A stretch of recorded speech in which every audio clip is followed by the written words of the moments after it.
Practice and procedure act کی سماعت کا فیصلہ محفوظ، سپریم کورٹ کچھ دیر بعد کیس کا فیصلہ سنائے گی۔ چیف جسٹس نے کہا، یہ پارلیمان ہے، ہمارے دشمن نہیں، پارلیمان بھی ہمیں دشمن نہیں سمجھتی، دنیا آگے جا رہی ہے اور ہم کہاں ہیں۔ چیف جسٹس کے ریمارکس، کہا پریکٹس اینڈ پروسیجر غیر آئینی ہوا تو برقرار نہیں رہے گا، پارلیمان کو عزت دیں تاکہ وہ ہمارے فیصلوں پر عمل کریں۔ کیا سپریم کورٹ میں بینچ ادھر ادھر کے فیصلے بدلنا ٹھیک تھا؟ جج کو روکا بھی جاتا رہا کہ آپ فلاں کیس نہیں سن سکتے، اتنا نہ مجبور کریں کہ بولنا پڑے۔ جسٹس اعجاز نے استفسار کیا کہ پریکٹس اینڈ پروسیجر ایکٹ کی شقیں کیسے آئین سے متصادم نہیں۔ جسٹس منصور علی شاہ نے کہا کہ پارلیمنٹ سپریم کورٹ کے اختیارات کو بڑھا سکتا ہے، کم یا ختم نہیں کر سکتا۔ جسٹس منیب اختر نے کہا، آرٹیکل 8 کہتا ہے ایسی قانون سازی نہیں ہو سکتی جو بنیادی حقوق واپس لے۔ جسٹس یحییٰ نے کہا، سپریم کورٹ پورا ادارہ اور ٹائٹینک ہے، ایک دم کیسے ادھر ادھر موڑا جا سکتا ہے۔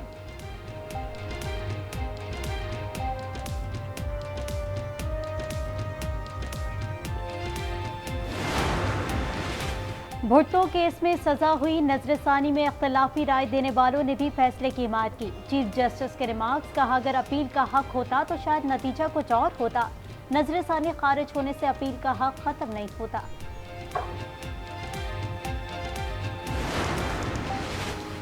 آرٹیکل 191 قانون سازی کا اختیار دیتا ہے، پابندی نہیں لگاتا۔ پارلیمنٹ نے عدلیہ کو آزادی دی مگر اپنا حق کی قانون سازی بھی ختم نہیں کیا۔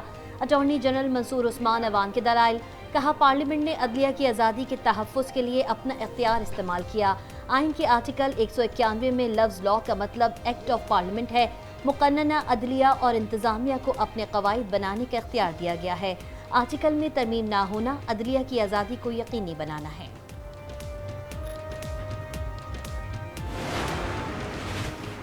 نگراں وزیر اعظم کی زیر صدارت وفاقی کابینہ کا اجلاس، امن و امان سمیت ملکی معاشی صورتحال پر غور۔ ڈیپٹی چیئرمین نیب اور پی آئی اے کی نجکاری کے لیے فائنینشل ایڈوائزر کی تقرری کی منظوری۔ نگراں وزیر اطلاعات مرتضی سولنگی نے کہا، اجلاس میں فلسطین مسئلے پر بھی بات چیت ہوئی، مسئلہ فلسطین کو اقوام متحدہ کی قراردادوں کے مطابق حل کرنے کا مطالبہ۔ فواد حسن فواد نے کہا، پی آئی اے کا ماہانہ خسارہ 12 ارب 77 کروڑ روپے، نجکاری ہونی چاہیے۔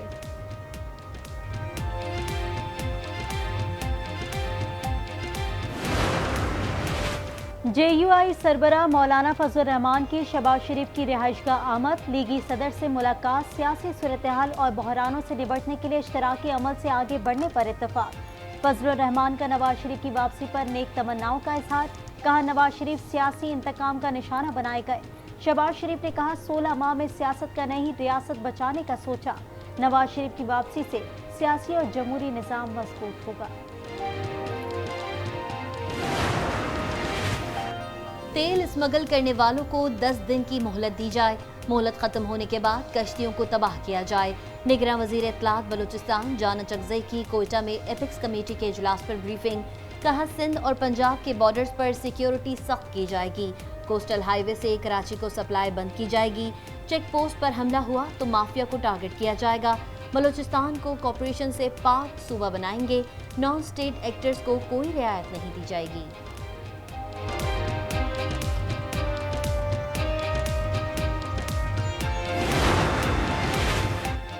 آئندہ عام انتخابات کے لیے ضابطہ اخلاق پر مشاورہ، چیف الیکشن کمشنر کی زیر صدارت اجلاس، سیاسی جماعتوں نے انتخابی ضابطہ اخلاق پر تجاویز پیش کی۔